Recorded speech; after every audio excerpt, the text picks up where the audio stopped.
Hello everyone and welcome back to biological minds. मैं हूं अनुपूर्वा शाह और आज हम करने वाले हैं हमारे एंडोक्राइन सिस्टम का next portion which is the pituitary gland. Up till now we have done these portions, and that is the introduction and then the human endocrine system and then the hypothalamus. So the next portion is pituitary gland, जहाँ हम pituitary gland के location पढ़ेंगे, वो कैसे दिखती है, वहाँ से क्या क्या हॉर्मोन्स निकलते हैं और वो हॉर्मोन्स के द्वारा क्या क्या डिजीजेस हो सकते हैं अगर उनका एक्सक्रीशन या एक्स्ट्रा सिक्रीशन या डिक्रीज सिक्रीशन हो जाए. ठीक है ना. तो पिट्यूटरी ग्लैंड जो है ये हाइपोथैलेमस के नीचे होते हैं और ये लोकेटेड होते हैं एक बोनी कैविटी में. ऐसे कैविटी होते हैं, इसी कैविटी के अंदर हमारे पिट्यूटरी ग्लैंड ऐसे छुपे होते हैं और ये एक स्टॉक के द्वारा हाइपोथैलेमस से कनेक्टेड होते हैं. ठीक है ना. ये जो कैविटी है इसको हम कहते हैं सेला टर्सिका, इसे कहते हैं स्टॉक, इसे कहते हैं हाइपोथैलेमस और इसे कहते हैं हम पिट्यूटरी ग्लैंड. ठीक है ना. अभी पिट्यूटरी ग्लैंड जो है, ये पिट्यूटरी ग्लैंड को हमने दो डिविजन्स के, एक्चुअली तीन डिविजन्स होते हैं. एक होता है एडिनोहाइपोफाइसिस और न्यूरोहाइपोफाइसिस. ये एडिनोहाइपोफाइसिस के अंडर आ जाते हैं द एंटीरियर पिट्यूटरी. ठीक है, A for a, adeno anterior pituitary. अच्छा, बीच में भी मतलब बेसिकली पिट्यूटरी ग्लैंड को अगर हम डिवाइड करें तो हम एक्चुअली तीन पार्ट में डिवाइड करते हैं, बट जो बीच वाला है बहुत ही छोटा है, इसीलिए we just merge it with the anterior pituitary. ठीक है ना. तो ये एंटीरियर पिट्यूटरी है, ये हो गया हमारा पार्स इंटरमीडिया और ये हो गया हमारा पोस्टीरियर पिट्यूटरी. ठीक है. एंटीरियर पिट्यूटरी से क्या क्या हार्मोन्स निकलते हैं? एंटीरियर पिट्यूटरी से सारे हार्मोन्स निकलते हैं एक्सेप्ट टू हार्मोन्स. तो उससे हमारे जो निकलते हैं वो होते हैं ग्रोथ हार्मोन, प्रोलैक्टिन होते हैं, थायराइड स्टिमुलेटिंग हार्मोन होते हैं, एड्रिनोकॉर्टिकोट्रोपिक हार्मोन होते हैं, ल्यूटिनाइजिंग हार्मोन होता है, फॉलिकल स्टिमुलेटिंग हार्मोन होते हैं. और जो पार्स इंटरमीडिया जैसे मैंने कहा उससे निकलते हैं मेलानोसाइट स्टिमुलेटिंग हार्मोन. तो एडिनोहाइपोफाइसिस के अंदर जो दो पार्ट्स होते हैं, एंटीरियर पिट्यूटरी और पार्स इंटरमीडिया, इनमें से ये सारे हार्मोन्स निकलते हैं. अब स्पेशलाइज्ड क्या है, स्पेशलिटी क्या है? ये हाइपोथैलेमस से ये हार्मोन सिक्रीट होकर नहीं आते. हाइपोथैलेमस से एक हार्मोन आता है, वो जाके पिट्यूटरी को कहते हैं कि तुम ये हार्मोन निकालो. Let's understand. हमने देखा था हाइपोथैलेमस से एक हार्मोन रिलीज होता है, थायराइड रिलीजिंग हार्मोन. तो ये क्या करते हैं, हाइपोथैलेमस से TRH निकला, अब वो जाके पिट्यूटरी ग्लैंड को कहेगा कि भाई अब तुम निकाल दो थायराइड स्टिमुलेटिंग हार्मोन. अब ये थायराइड स्टिमुलेटिंग हार्मोन निकाल के क्या होगा, ये अब जाएगा हमारे बॉडी के थायराइड ग्लैंड पे जो हम पढ़ने वाले हैं. ठीक है. और उसे कहेगा T3 और T4 को निकालने के लिए.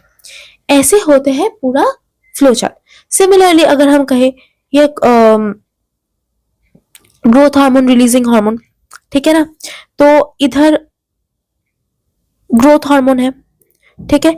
तो हाइपोथैलेमस से अगर क्या निकल रहा है, ग्रोथ हार्मोन रिलीजिंग हार्मोन, तो ये जाके पिट्यूटरी ग्लैंड को कहेगा कि तुम अब जाओ और ग्रोथ हार्मोन निकालो.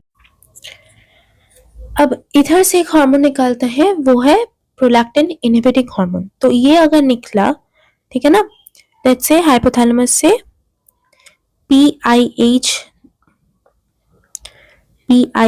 निकाल रहा है, तो ये जाके पिट्यूटरी ग्लैंड को कहेगा कि तुम प्रोलैक्टिन हार्मोन को मत निकालो.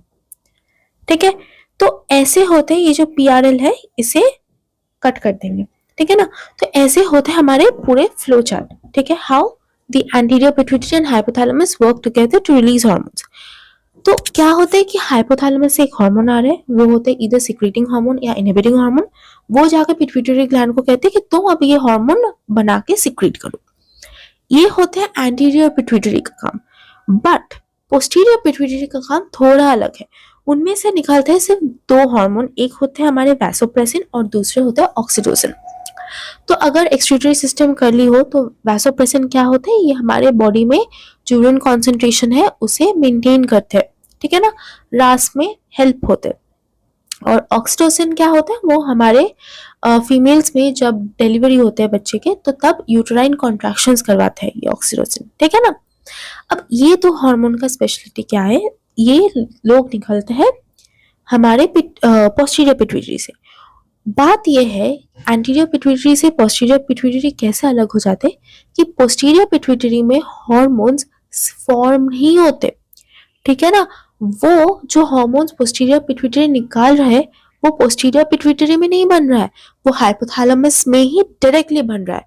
तो जो हमारे में ऑक्सीटोसिन अगर निकालना है तो क्या होता है कि हाइपोथैलेमस में ऑक्सीटोसिन फॉर्म्ड, ठीक है, फिर ये एक्सोनली ट्रांसफर होते हैं, दिस इज कीवर्ड, और फिर हमारे neuro hypophysis which is posterior pituitary में आ जाते हैं, यहाँ वो होते हैं स्टोर्ड। अब जब हमें जरूरत होंगे तो ये पोस्टीरियर पिट्यूटरी के पास स्टिमुलाई जाएंगे और तब वो स्टोर से हार्मोन्स को निकालेंगे, ठीक है ना।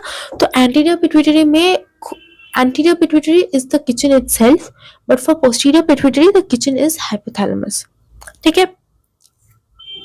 अब होते हैं कुछ डिजीजेस जैसे होते हैं कि अगर ग्रोथ हार्मोन बढ़ जाए तो हमें दिखते हैं जाइजेंटिज्म, और अगर डिक्रीज हो जाए तो पिट्यूटरी ड्वार्फिज्म, ठीक है। और अडल्ट्स में अगर ग्रोथ हार्मोन बढ़ जाए तो वो हो जाते हैं एक्रोमेगाली, जिस प्रीमेच्योर डेथ इफ अनट्रीटेड।